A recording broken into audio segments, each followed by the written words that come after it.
Ni jambo ambalo limewashangaza wadau pamoja na mashabiki wa soka kutoka nyumbani Tanzania.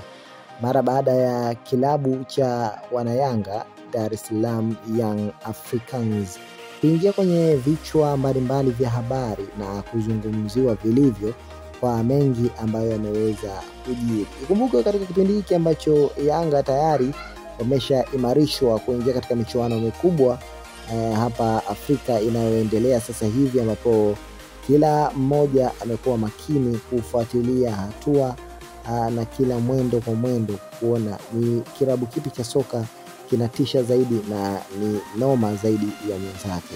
Sasa mimi nikuambie kwamba Yanga hivi sasa wamekuwa ni timu ambayo imezidi kukua vibaya mno na kwa kasi kweli kweli, inawafikia wachezaji mbalimbali. Mtu kama Cristiano Ronaldo, superstar wa soka kutoka duniani, ambaye amekuwa ni mtu wa kuandika rekodi pamoja na historia mbalimbali, lakini pia ni mtu ambaye ana asili ya kuwa na true love. Anapokuwa na kitu ambacho kina uhalisia, yeye huwa havungi kukizungumza. Ronaldo alionekana kuzungumzia katika mojawapo ya mazungumzo yake ya mahojiano, alishawahi kuitaja timu ya Yanga, jambo ambalo liliwastaajabisha watu na kuwaacha kwenye mizungumzo pamoja na migongano ya kauli. Yaani watu walikuwa wakipishana kwamba imekuaje, vipi, mambo yapoje. Na kingine kikubwa ni kwamba kocha wa Yanga ameonekana kulipitia hili kwa namna nzuri, namna ambayo ni positive, ambayo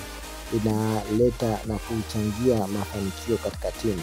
Lakini kwa jinsi ambavyo watu wengi wamekuwa wakichukulia timu ya Yanga, walikuwa wakiona kama labda kuna kubebwa hiki na kile.